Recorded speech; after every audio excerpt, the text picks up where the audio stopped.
Différence numéro 9. Les riches gèrent bien leur argent et les pauvres le gèrent mal.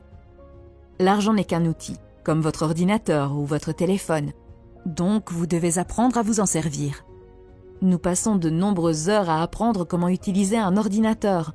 Mais lorsqu'il s'agit d'argent, les gens ignorent ce simple fait et ne veulent pas prendre un livre pour apprendre comment fonctionne l'argent et comment le gérer. Pour moi, c'est insensé, car nous travaillons de 9h à 17h chaque semaine pour cet argent. Mais quand il s'agit d'apprendre à le gérer, beaucoup de gens échouent.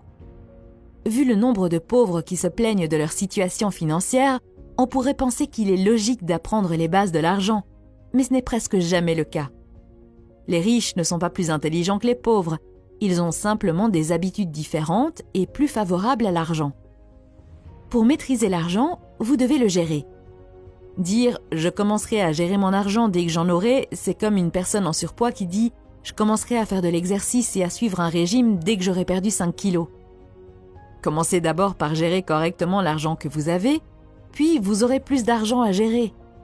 Si votre fils ne sait même pas manier et entretenir son vélo, lui achèteriez-vous une voiture? Bien sûr que non. La même logique s'applique à l'univers et à vous. L'univers dit « tant que vous n'aurez pas montré que vous pouvez gérer ce que vous avez, vous n'en aurez pas plus ». L'auteur dit même que si vous empruntez de l'argent pour vivre, vous devez apprendre à gérer cet argent. Le plus important est d'exercer les muscles de la gestion de l'argent pour que cela devienne une habitude. Il est très important de commencer par créer l'habitude. Par exemple, si votre objectif est d'aller à la salle de sport tous les matins pour pouvoir faire des squats avec 100 kg, vous devez d'abord apprendre à soulever une couverture d'1 kg avant de soulever un poids lourd de 100 kg. Si vous n'avez pas l'habitude de soulever la couverture et de vous lever du lit, vous ne pourrez jamais atteindre votre objectif. Pour bien gérer votre argent, l'auteur recommande de créer 5 comptes.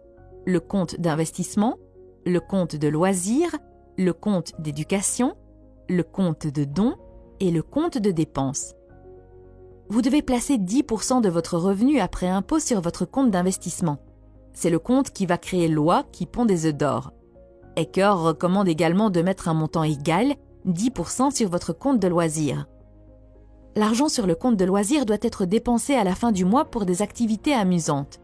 Vous devez dépenser cet argent de manière à vous sentir riche et heureux. Si vous continuez à épargner, la partie de vous qui cherche à vous amuser finira par saboter vos autres comptes.